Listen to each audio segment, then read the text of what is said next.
दोस्तों एक बार फिर से मैं आपके लिए IBPS clerk form fill up 2025 apply online process की अपडेट लेके आ चुके हैं।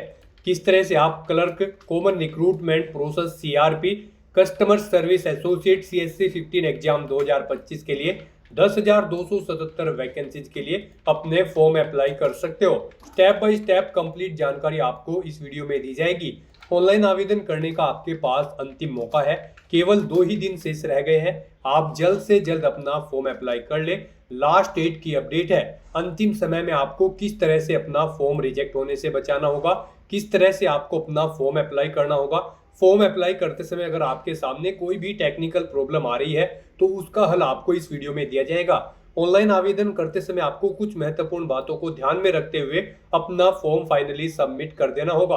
अप्लाई करते समय आप अपनी क्वालिफिकेशन की डिटेल किस प्रकार से फिल करोगे, किस तरह से आप अपनी बैंक प्रेफरेंस दोगे, किस तरह से अपना लाइव फोटो कैप्चर करोगे, सिग्नेचर फोटो और डॉक्यूमेंट कैसे और कितने केबी में आप अपलोड करोगे, फीस पेमेंट करते हुए रजिस्ट्रेशन से लेकर प्रिंट तक आपको अपना फॉर्म किस प्रकार से अप्लाई कर लेना होगा।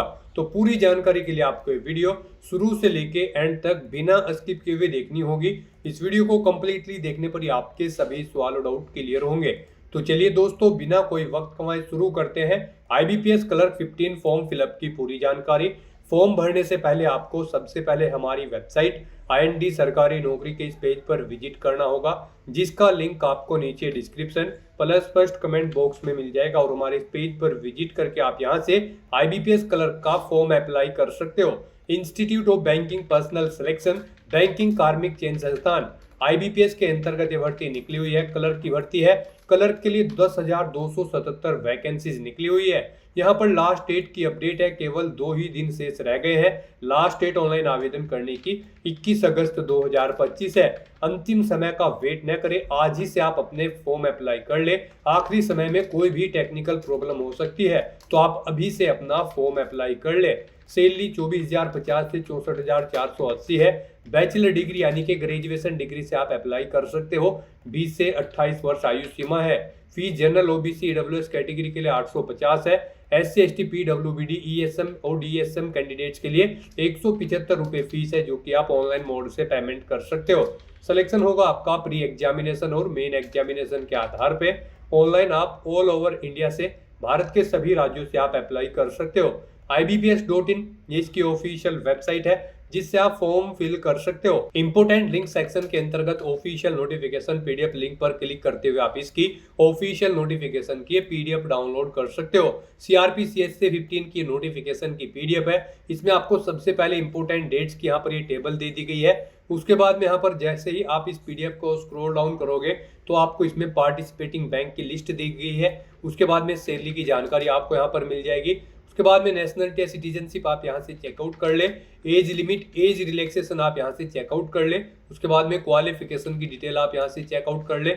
और स्क्रॉल डाउन करते हुए आप इसमें एग्जामिनेशन पैटर्न और सिलेबस भी रीड आउट कर सकते हो। इसमें आपको यहाँ पर प्री एग्जामिनेशन का पैटर्न दिया गया है, और यहाँ पर आप देख सकते हो मेन एग्जामिनेशन का भी ये पैटर्न आपको मिल जाएगा। सब्जेक्ट वाइज पूरा सिलेबस आपको यहाँ पर इसमें मिल जाएगा।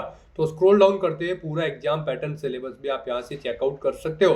अप्लाई करते समय आपको किन किन डॉक्यूमेंट्स को अपलोड करना होगा, कितने केबी में आपको अपलोड करना होगा, यहाँ पर आपको पूरी जानकारी दे दी गई है। फीस पेमेंट की भी इंफॉर्मेशन दी गई है, किस कैटेगरी को किस तरह से कितनी फीस पेमेंट करनी होगी। यहाँ पर आप स्क्रॉल डाउन करते हुए पूरी इंफॉर्मेशन भी चेकआउट कर सकते हो। तो साथ ही साथ इस पीडीएफ के एंड में आपको स्टेट वाइज और बैंक वाइज और कैटेगरी वाइज वैकेंसीज की कंप्लीट इंफॉर्मेशन भी दे दी गई है। स्क्रॉल डाउन करते हुए आप यहाँ से वैकेंसीज की भी पूरी लिस्ट चेकआउट कर सकते हो। आपको पूरी इंफॉर्मेशन इसमें प्री एग्जामिनेशन सेंटर और मेन एग्जामिनेशन सेंटर की भी मिल जाएगी, वो भी आप चेकआउट कर ले। और अप्लाई करते समय आपको फोटोग्राफ किस प्रकार से कितने केबी में अपलोड करने होंगे, और फोटोग्राफ आपको किस प्रकार से अपना कैप्चर करना होगा, सिग्नेचर आपको कैसे और कितने केबी में अपलोड करने होंगे, lab thumb impression and written declaration image के लिए भी आपको यहाँ पर गाइडलाइंस दे दी गई है। तो कंप्लीट प्रोसीजर आपको पीडीएफ में मिल जाएगा। तो आवेदन करने से पहले आपको नोटिफिकेशन की पीडीएफ पूरा पढ़ना अनिवार्य है। इसको पूरा पढ़ने से आपके सभी सवाल और डाउट क्लियर होंगे।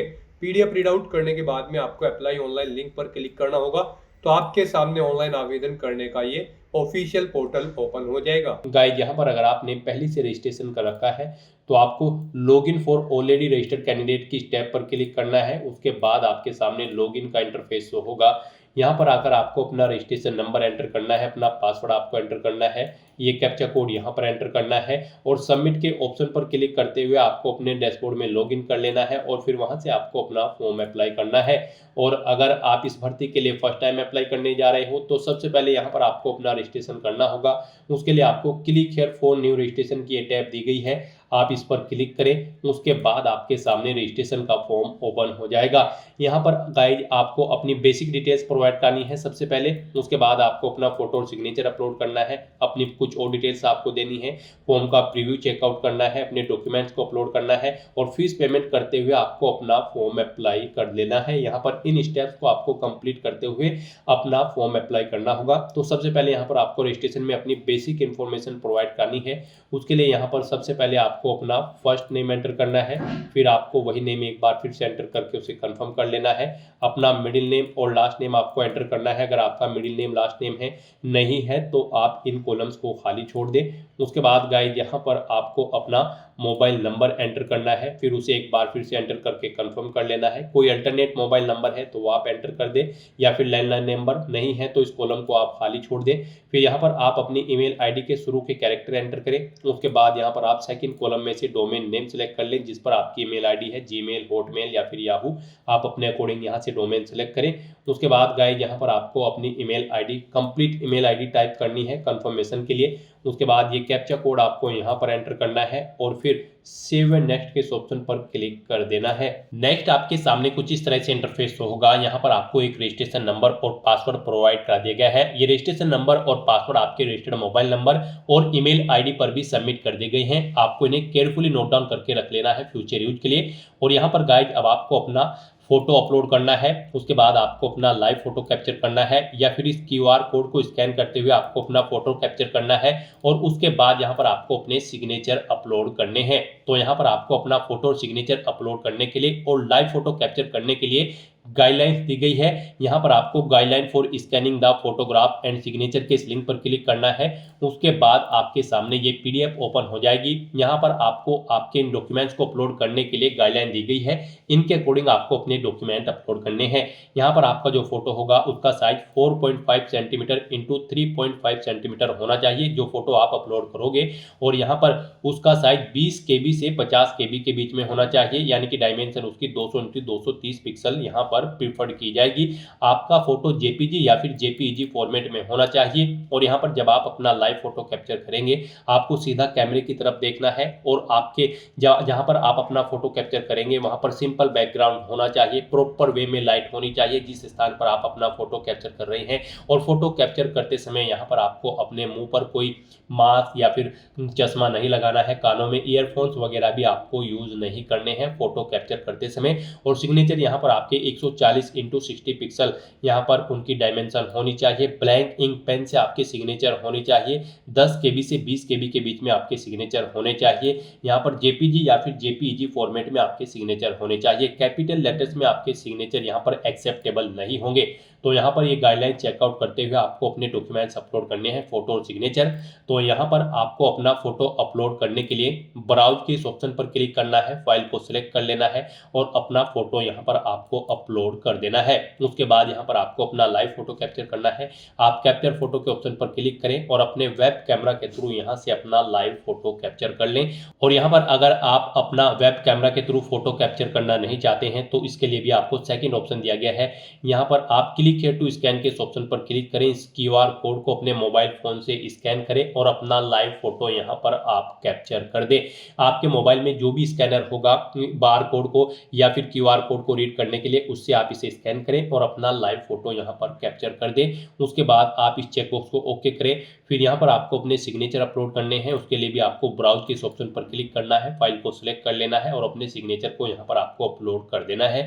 फिर आपको इस चेकबॉक्स को ओके करना है और गाइस उसके बाद आपको अपना फोटो सिग्नेचर यहाँ पर अपलोड करने के बाद और लाइव फोटो कैप्चर करने के बाद नेक्स्ट के इस ऑप्शन पर क्लिक कर देना है। नेक्स्ट यहाँ पर आपको अपनी बेसिक डिटेल्स प्रोवाइड करनी है। यहाँ पर सबसे पहले आपको अपनी कैटेगरी सिलेक्ट करनी करनी है। आप अपने अकॉर्डिंग यहाँ पर अपनी कैटेगरी सिलेक्ट करें। उसके बाद यहाँ पर आपसे पूछा गया है कि क्या आप PWBD कैंडिडेट हैं और आपकी डिसेबिलिटी 40% से अबव है।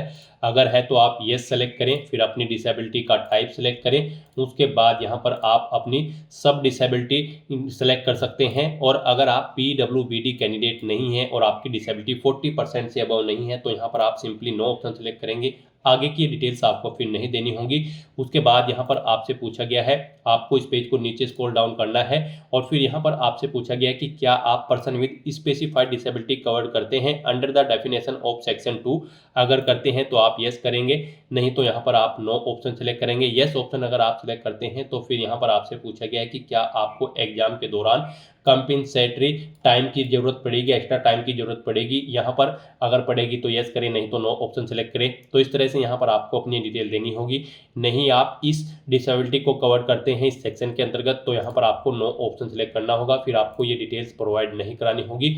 उसके बाद यहाँ पर आपको इस पेज को नीचे स्क्रॉल डाउन करना है, आपको अपना रिलीजन सेलेक्ट करना है। फिर आप अगर माइनॉरिटी कम्युनिटी के अंतर्गत आते हैं तो यस करेंगे, नहीं तो नो ऑप्शन सेलेक्ट करेंगे। उसके बाद यहाँ पर आपसे पूछा गया कि क्या आप गवर्नमेंट, सेमी गवर्नमेंट या फिर पब्लिक सेक्टर में कार्यरत हैं, सर्विस करते हैं। अगर करते हैं तो आप यस करेंगे और फिर नहीं करते हैं तो आप नो ऑप्शन सेलेक्ट करेंगे। फिर यहाँ पर आपसे पूछा गया है कि क्या आप एक सर्विसमैन हैं। अगर हैं तो आप यस करेंगे, नहीं तो नो ऑप्शन सेलेक्ट करेंगे। उसके बाद आपसे पूछा गया है कि क्या आप डिसेबल्ड एक सर्विसमैन हैं। अगर हैं तो यस करें और फिर उसकी डिटेल दे, जैसे कि एक्चुअल सर्विस यहाँ पर आपको अपनी देनी है, डेट ऑफ रिलीफ देनी है। और अगर नहीं है आप डिसेबल्ड एक सर्विसमैन तो यहाँ पर आपको नो ऑप्शन सेलेक्ट करना होगा, ये डिटेल्स आपको फिर नहीं देनी है। फिर यहाँ पर आपसे पूछा गया कि क्या आप dependent of serviceman killed in action है। अगर है तो आप यस करेंगे, नहीं तो यहाँ पर आप नो ऑप्शन सेलेक्ट करेंगे। उसके बाद यहाँ पर आपसे पूछा गया है कि क्या आप यहाँ पर रिलेक्शन लेना चाहते हैं। अगर आप पीडो या फिर डाइवोर्स वोमैन हैं, अगर चाहते हैं तो यस करें, नहीं तो नो ऑप्शन सेलेक्ट करें। फिर यहाँ पर आपसे पूछा गया कि क्या आप IBPS क्लर्क के CWE CRP clerical CSA cadre के एग्जाम में इस एग्जाम से पहले भी पार्टिसिपेट किए हैं। अगर किए हैं तो यहाँ पर आप यस करें। कितनी बार आपने पार्टिसिपेट किया है वो यहाँ पर आप एंटर करें और फिर उस एग्जाम का नाम सेलेक्ट कर लें जिसमें आपने यहाँ पर पार्टिसिपेट किया है। यहाँ पर अगर आपने एक से ज़्यादा बार IBPS क्लर्क के एग्जाम में पार्टिसिपेट किया है तो आप कंट्रोल प्रेस करके यहाँ पर एग्जाम सेलेक्ट कर सकते हैं जिन जिन एग्जाम्स में आपने पार्टिसिपेट किया है। फिर यहाँ पर आपसे पूछा गया है कि क्या आप ट्रेंड अप्रेंटिस है यहाँ पर किसी पार्टिसिपेटिंग बैंक या फिर BFSI सेक्टर से। अगर हैं तो आप येस ऑप्शन सेलेक्ट करें और फिर यहाँ पर आप सेलेक्ट करें आपने किस बैंक में या फिर एनी अदर BFSI सेक्टर में किस में अपनी ट्रेनिंग की है अप्रेंटिस की, वो ऑप्शन यहाँ पर आप सेलेक्ट करें। टाइम पीरियड यहाँ पर आप सेलेक्ट कर लें। उसके बाद यहाँ पर आपको HRMS ID of apprentice enter करनी है। फिर यहाँ पर आपसे पूछा गया है कि क्या आपने नेशनल अप्रेंटिसशिप ट्रेनिंग NATS के पोर्टल पर अपना रजिस्ट्रेशन कर रखा है। अगर कर रखा है तो आप यस करें और फिर अपना NATS का रजिस्ट्रेशन नंबर या फिर इनरोलमेंट नंबर यहाँ पर एंटर करें। और नहीं कर रखा है आपने तो फिर आप नो ऑप्शन सेलेक्ट करेंगे। उसके बाद यहाँ पर आपको अपनी नेशनलिटी सेलेक्ट कर लेनी है। फिर यहाँ पर आपको स्टेट सेलेक्ट करना है, जिस स्टेट में आप जॉब करना चाहते हैं यहाँ पर आप अपने अकॉर्डिंग ऑप्शन सेलेक्ट करें, स्टेट सेलेक्ट करें। उसके बाद यहाँ पर आपको लोकल लैंग्वेज उस स्टेट की आनी चाहिए जिस स्टेट के लिए आप अप्लाई कर रहे हैं। तो यहाँ पर आपको उस स्टेट के अकॉर्डिंग उसकी लोकल लैंग्वेज प्रोवाइड कर दी जाएगी। जो स्टेट यहाँ पर आप सेलेक्ट करेंगे उसके अकॉर्डिंग यहाँ पर आपको उस स्टेट की लोकल लैंग्वेज शो कर दी जाएगी। यहाँ पर आप ऑप्शन सेलेक्ट करें इनमें से जो भी लैंग्वेज में आपको प्रोफिशिएंसी है यानी कि आप जानते हो उस लैंग्वेज को। और फिर आप यहाँ पर इस चेकबॉक्स को ओके करें कि यहाँ पर आप इस लैंग्वेज को रीड, राइट और स्पीक करना जानते हैं। फिर यहाँ पर आपसे पूछा गया है कि यहाँ पर जो आपने लोकल लैंग्वेज सेलेक्ट की है क्या वो आपके पास 10वीं क्लास में एक सब्जेक्ट के तौर पर थी या फिर उससे ऊपर की जो क्लासेस थी उसमें आपके पास सब्जेक्ट के तौर पर थी। तो यहाँ पर आपको येस या नो अपने अकॉर्डिंग ऑप्शन सेलेक्ट करना है। फिर यहाँ पर आपसे कहा गया है कि यहाँ पर आपको अपनी 10वीं क्लास या फिर इससे ऊपर के सर्टिफिकेट जिसमें आपके पास जो लैंग्वेज आपने सेलेक्ट की है वो एक सब्जेक्ट के तौर पर थी वो यहाँ पर आपको डॉक्यूमेंट वेरीफाई कराते समय शो करनी होगी। तो आपको इस चेकबॉक्स को ओके करना है। और अगर आपके पास लैंग्वेज नहीं थी एक सब्जेक्ट के तौर पर 10वीं क्लास में, ये जो लैंग्वेज यहाँ पर आपकी लोकल लैंग्वेज है, तो फिर यहाँ पर आपको जो यहाँ पर लोकल लैंग्वेज प्रोफिशिएंसी टेस्ट होगा उसमें यहाँ पर आपको पार्टिसिपेट करना होगा मेन एग्जाम के बाद। और फिर आपको इस चेकबॉक्स को ओके करना होगा यहाँ पर अगर आप नो ऑप्शन सेलेक्ट करते हैं। फिर यहाँ पर आपको अपना प्री एग्जाम के सेंटर सेलेक्ट कर लेने हैं। यहाँ पर आपको 2 चॉइस दी गई है प्री एग्जाम के सेंटर सेलेक्ट करने के लिए। यहाँ पर आप अपने अकॉर्डिंग ऑप्शन सेलेक्ट करें। फिर आप मेन एग्जाम के लिए भी सेंटर सेलेक्ट करें। इनके लिए भी आपको यहाँ पर 2 ऑप्शन दी गई हैं। 2 मेन एग्जाम सेंटर यहाँ पर आप सिलेक्ट करें। पेज को नीचे स्क्रॉल डाउन करें। फिर यहाँ पर आपसे पूछा गया है जब आप एग्जाम में पार्टिसिपेट करेंगे तो यहाँ पर आप अपने साथ आईडी लेकर आएंगे। तो आपको इस चेकबॉक्स को ओके करना है। अपना आईडी प्रूफ यहाँ पर आपको सिलेक्ट करना है, जैसे कि आधार कार्ड, पैन कार्ड या फिर पासपोर्ट। आप जो भी एग्जाम टाइम पर अपने साथ लेकर आएंगे आप अपने अकॉर्डिंग ऑप्शन सेलेक्ट करें। उसका नंबर यहाँ पर आप एंटर करें। फिर यहाँ पर आपसे पूछा गया है कि यहाँ पर आप पेपर का मीडियम किस लैंग्वेज में चाहते हैं, English and Hindi, English and Urdu. यहाँ पर आपको आपकी स्टेट की लोकल लैंग्वेज के अकॉर्डिंग ऑप्शन दिए जाएंगे। आप इनमें से अपने अकॉर्डिंग ऑप्शन सेलेक्ट करें जिस लैंग्वेज में आप अपना एग्जाम पेपर चाहते हैं। उसके बाद यहाँ पर आपको अपनी पर्सनल डिटेल देनी है। यहाँ पर आपको अपनी डेट ऑफ बर्थ सेलेक्ट कर लेनी है। फिर आपको अपना जेंडर सेलेक्ट करना है। अपना मैरिटल स्टेटस आपको सेलेक्ट कर लेना है, आप मैरिड हो या फिर अनमैरिड। उसके बाद यहाँ पर आपको अपना आधार कार्ड नंबर एंटर करना होगा। फिर यहाँ पर आपसे पूछा गया है कि क्या आप आधार को वेरीफाई करने की सहमति देते हैं। अगर देते हैं तो यस करें, नहीं तो नो ऑप्शन सेलेक्ट करें। फिर यहाँ पर आपको अपना पैन कार्ड नंबर एंटर करना है। आपके जुड़वा भाई बहन हैं तो यहाँ पर आप येस ऑप्शन सेलेक्ट करें और फिर उनका जेंडर सेलेक्ट करके उनका नाम यहाँ पर दें। नहीं है आपके जुड़वा भाई बहन तो यहाँ पर आपको नो ऑप्शन सेलेक्ट करना होगा। उसके बाद गाइस यहाँ पर अगर आपके जुड़वा भाई बहन हैं आप येस ऑप्शन सेलेक्ट करते हैं तो फिर यहाँ पर आपको बताना होगा कि क्या वो भी यहाँ पर IBPS क्लर्क 15 के इस एग्जाम में पार्टिसिपेट करने जा रहे हैं। अगर जा रहे होंगे तो यस करेंगे। फिर उनके आईडी प्रूफ यहाँ पर आपको सेलेक्ट करना होगा, उसका नंबर देना होगा। और गाइस यहाँ पर अगर आपके जुड़वा भाई बहन नहीं है तो यहाँ पर आप सिंपली नो ऑप्शन सेलेक्ट करेंगे, आगे की डिटेल्स आपको नहीं देनी होगी। फिर यहाँ पर आपको अपने फादर का नाम एंटर करना है। उसके बाद यहाँ पर आपको अपनी मदर का नाम एंटर करना है। आप मैरिड हो तो अपने हस्बैंड या फिर वाइफ का नाम यहाँ पर एंटर कर देंगे। उसके बाद यहाँ पर आपको अपना कोरोस्पोंडेंस एड्रेस एंटर करना है। फिर यहाँ पर आपको अपना परमानेंट एड्रेस एंटर करना है। और अगर आपका परमानेंट एड्रेस आपके कोरोस्पोंडेंस एड्रेस के अकॉर्डिंग सेम है तो यहाँ पर आप same as address for correspondence के इस चेकबॉक्स को ओके करें। ऑटोमेटिकली आपका परमानेंट एड्रेस आपके कोरोस्पोंडेंस एड्रेस के अकॉर्डिंग फिल हो जाएगा।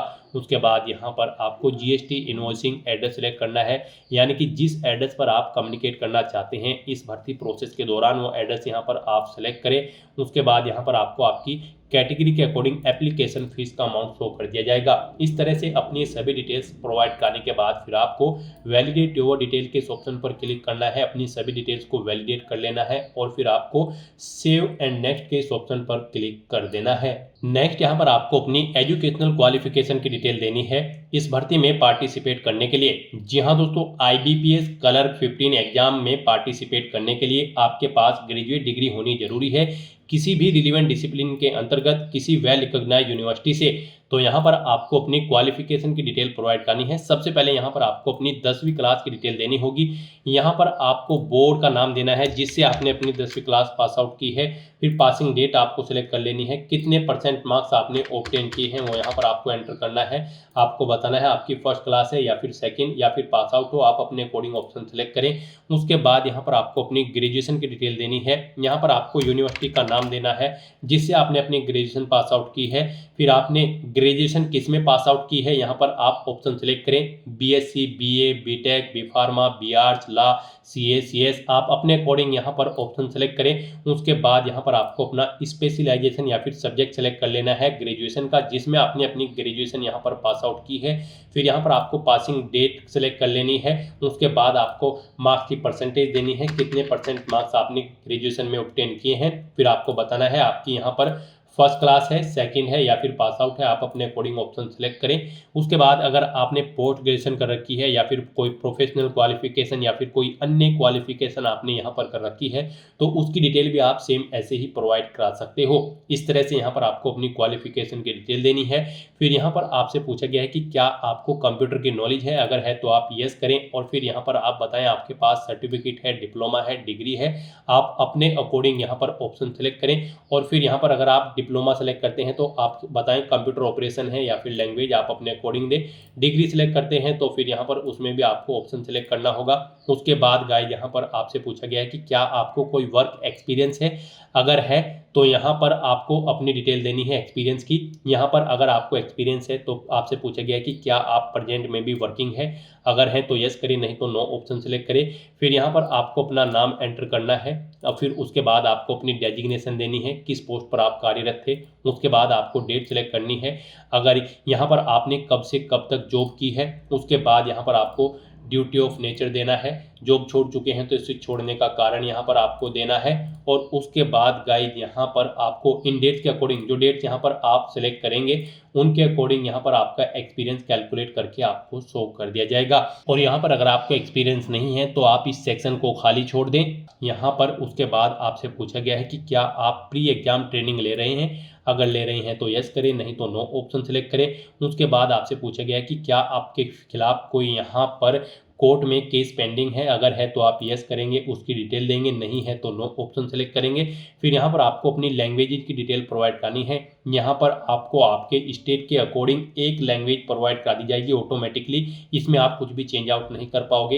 ये यहाँ पर उस स्टेट की लोकल लैंग्वेज होगी जिस स्टेट के लिए आपने अप्लाई किया है स्टार्टिंग में, जहाँ पर आप जॉब करना चाहते हैं। तो उस लैंग्वेज को आपको रीड, राइट और स्पीक आना जरूरी है। उसके बाद इसके अलावा आप जो भी लैंग्वेज जानते हैं उसकी डिटेल यहाँ पर प्रोवाइड करा सकते हैं। उसे रीड, राइट, स्पीक जो भी करना जानते हैं आप अपने अकॉर्डिंग यहाँ पर डिटेल प्रोवाइड कराते हुए उसकी डिटेल प्रोवाइड कर सकते हैं। और इस तरह से अपनी सभी डिटेल्स यहाँ पर फिल करने के बाद फिर आपको वैलिडेट योर डिटेल के इस ऑप्शन पर क्लिक करना है। अपनी सभी डिटेल्स को यहाँ पर वैलिडेट कर लेना है और फिर आपको सेव एंड नेक्स्ट के इस ऑप्शन पर क्लिक कर देना है। नेक्स्ट आपके सामने कुछ इस तरह से इंटरफेस होगा। अब यहाँ पर आपको अपनी बैंक प्रेफरेंस देनी है।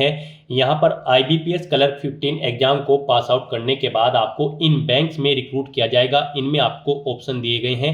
यहाँ पर आप जिस बैंक में फर्स्ट नंबर पर रिक्रूट होना चाहते हैं उसे आप फर्स्ट नंबर पर सेलेक्ट करें, जिसमें सेकंड, थर्ड, फोर्थ पर आप रिक्रूट होना चाहते हैं उसे यहाँ पर आप सेकंड, थर्ड नंबर पर सेलेक्ट करें। इस तरह से यहाँ पर आपको अपनी बैंक प्रेफरेंस देनी है, यानी कि जिस बैंक में आप फर्स्ट नंबर पर जॉब करना चाहते हैं उसे यहाँ पर आप फर्स्ट नंबर पर सेलेक्ट करें, जिसे सेकंड नंबर पर आप प्रेफरेंस देना चाहते हैं उसे सेकंड नंबर पर आप यहाँ पर सेलेक्ट करें। इस तरह से यहाँ पर आप जिस बैंक को जिस नंबर पर सेलेक्ट करेंगे उस नंबर पर उसे प्रेफरेंस दी जाएगी। यहाँ पर आप अपने अकॉर्डिंग इन सभी बैंक्स की बैंक प्रेफरेंस सेलेक्ट करें और उसके बाद आपको यहाँ पर वैलिडेट योर डिटेल के इस ऑप्शन पर क्लिक करते हुए अपनी ये डिटेल वैलिडेट कर लेनी है और फिर आपको यहाँ पर सेव एंड नेक्स्ट के इस ऑप्शन पर क्लिक कर देना है। नेक्स्ट आपके सामने कुछ इस तरह से इंटरफेस शो होगा। पीछे जो आपने डिटेल प्रोवाइड कराई है उसका पूरा प्रीव्यू यहाँ पर आपको शो कर दिया गया है। आपको सभी डिटेल्स केयरफुली चेकआउट करनी है, पेज को नीचे स्क्रॉल डाउन करना है, डिक्लेरेशन सेक्शन में आना है, आई एग्री के चेकबॉक्स को ओके करना है और फिर यहाँ पर आपसे कहा गया है आपने जो अपना नाम यहाँ पर फिल किया है वो आपके आईडी प्रूफ से मैच है तो आप इस चेकबॉक्स को ओके कर देंगे। और यहाँ पर अगर आपके नाम में चेंज है तो आप इस सेकंड चेकबॉक्स को ओके करेंगे। और उसके बाद गाइस यहाँ पर अगर आपको कोई मिस्टेक नजर आती है अपने फॉर्म में तो आप बैक बटन पर क्लिक करके एडिट कर सकते हैं। और अगर सभी चीजें ओके हैं तो यहाँ पर अब आपको कंप्लीट रजिस्ट्रेशन के इस ऑप्शन पर क्लिक कर देना है। नेक्स्ट यहाँ पर आपको अपने डॉक्यूमेंट अपलोड करने हैं। यहाँ पर आपको अपना left thumb impression, hand written declaration document और 10वीं क्लास का सर्टिफिकेट आपको अपलोड करना है। इनके लिए भी आपको गाइडलाइन दी गई है। यहाँ पर आप गाइडलाइन फॉर डॉक्यूमेंट अपलोड के इस लिंक पर क्लिक करें, आपके सामने ये PDF ओपन होगी, यहाँ से आप चेकआउट कर सकते हो। आपका लेफ्ट थंब इम्प्रेशन यहाँ पर 20 KB से 50 KB के बीच में होना चाहिए। डायमेंशन उसकी 240 × 240 पिक्सल होनी चाहिए। JPG या फिर JPEG फॉर्मेट में आपके यहाँ पर लेफ्ट थंब इम्प्रेशन होनी चाहिए। उसके बाद यहाँ पर आपको अपना hand written declaration document upload करना है, वो भी यहाँ पर JPG या फिर JPEG फॉर्मेट में होना चाहिए। डायमेंशन उसकी 800 × 400 पिक्सल में होनी चाहिए। 50 KB से 100 KB के बीच में आपका ये डॉक्यूमेंट होना चाहिए। फिर यहाँ पर आपको अपनी 10वीं क्लास का सर्टिफिकेट अपलोड करना है या फिर मार्कशीट। उसके लिए यहाँ पर आपकी ये फाइल PDF फॉर्मेट में होनी चाहिए। 500 KB से कम उसका साइज होना चाहिए। तो यहाँ पर आपको अपने इन डॉक्यूमेंट को अपलोड करने के लिए चूज फाइल के ऑप्शन पर क्लिक करना है, फाइल को सेलेक्ट कर लेना है और 1 बाय 1 करके अपने इन तीनों डॉक्यूमेंट्स को आपको यहाँ पर अपलोड कर देना है। उसके बाद गाइस यहाँ पर I confirm the hand written declaration and thumb impression uploaded above are valid. यहाँ पर आपसे कहा गया है कि आपने जो ये डॉक्यूमेंट्स अपलोड किए हैं वे सभी वैलिड हैं, तो आपको चेकबॉक्स को ओके कर देना है। फिर यहाँ पर अगर आप डिजी लॉकर से फैच करके अपनी डिटेल यहाँ पर आप वैलिडेट करना चाहते हैं तो आप यस के इस ऑप्शन पर क्लिक करेंगे और डिजी लॉकर अकाउंट पर लॉगिन करके आप इन्हें यहाँ पर अपनी डिटेल्स को फैच कर सकते हैं और उन्हें वैलिडेट कर सकते हैं। और अगर आप डिजी लॉकर के थ्रू अपनी यहाँ पर डिटेल फैच आउट नहीं करना चाहते हैं तो यहाँ पर आप नो ऑप्शन सेलेक्ट करें। उसके बाद ये सिक्योरिटी कोड आप इस बॉक्स में एंटर करें और फिर गाइस सेव एंड नेक्स्ट के इस ऑप्शन पर क्लिक कर दें। नेक्स्ट आपके सामने कुछ इस तरह से इंटरफेस शो होगा। यहाँ पर अब आपको अपना फीस पेमेंट करना है। अगर आप अपने एप्लीकेशन फॉर्म का प्रिंट आउट लेना चाहते हैं तो एप्लीकेशन प्रिंट के ऑप्शन पर क्लिक करके आपने जो पीछे फॉर्म फिल किया है उसका आप प्रिंट आउट ले सकते हो। और यहाँ पर अब आपको अपना फीस पेमेंट करना है। यहाँ पर आपको आपकी कैटेगरी के अकॉर्डिंग एप्लीकेशन फीस का अमाउंट शो कर दिया जाएगा। गाइस यहाँ पर हम आपको बता दें, अगर आप जनरल ओबीसी ईडब्ल्यूएस कैंडिडेट हैं तो आपको 850 रुपये फीस देनी है। SC ST PWBD ESM DESM candidate हो तो फिर आपको 175 रुपये यहाँ पर फीस के रूप में जमा कराने होंगे, जो कि आप ऑनलाइन मोड से जमा करा सकते हैं। यहाँ पर फीस पेमेंट करने के लिए आपके पास दो ऑप्शन हैं। आप यहाँ पर बिल डेस्क या फिर CC एवेन्यू के थ्रू किसी भी मोड का यूज करते हुए अपना फीस पेमेंट कर सकते हो। बिल डेस्क ऑप्शन अगर आप सेलेक्ट करते हैं तो फिर यहाँ पर आपको ये कैप्चा कोड इस बॉक्स में एंटर करना है और उसके बाद सबमिट के ऑप्शन पर क्लिक कर देना है। बिल डेस्क ऑप्शन आपके लिए बेस्ट रहेगा। यहाँ पर आप debit card, credit card, net banking, wallet, cash card, QR code के थ्रू या फिर UPI के माध्यम से आप अपना फीस पेमेंट कर सकते हो। इनमें आपके लिए UPI सबसे बेस्ट ऑप्शन रहेगा। आप UPI के ऑप्शन पर क्लिक करें। उसके बाद गाइस यहाँ पर आप मेक पेमेंट के ऑप्शन पर क्लिक करें। फिर यहाँ पर आप प्रोसीड विद पेमेंट के ऑप्शन पर क्लिक करें। उसके बाद आपके सामने कुछ इस तरह से इंटरफेस शो होगा। यहाँ पर आप अपनी UPI ID एंटर करके मेक पेमेंट के ऑप्शन पर क्लिक करते हुए अपना फीस पेमेंट कर सकते हैं। और अगर आप यहाँ पर QR कोड के थ्रू अपना फीस पेमेंट करना चाहते हैं, यहाँ पर आप क्लिक हियर टू स्कैन के ऑप्शन पर क्लिक करें। ये UPI कोड यहाँ पर आपको शो होगा, QR कोड, आप इसे अपने UPI से स्कैन करें और अपना फीस पेमेंट कर दें। सक्सेसफुली फीस पेमेंट होते ही यहाँ पर आपका एप्लीकेशन फॉर्म सबमिट हो जाएगा। उसके बाद आपको अपने एप्लीकेशन फॉर्म का एक हार्ड कॉपी प्रिंट आउट ले लेना है फ्यूचर यूज के लिए, फ्यूचर रेफरेंस के लिए। तो दोस्तों ऐसे आप IBPS क्लर्क 15 के इस रिक्रूटमेंट एग्जाम के लिए अपने फॉर्म अप्लाई कर सकते हो बिना कोई मिस्टेक किए हुए, स्टेप बाय स्टेप। आज की इस वीडियो में बस इतना ही। आई होप ये वीडियो आपको पसंद आई होगी। अगर पसंद आई हो तो इसे लाइक और शेयर करें। चैनल पर नए हो तो इसे सब्सक्राइब कर लें। Thanks for watching.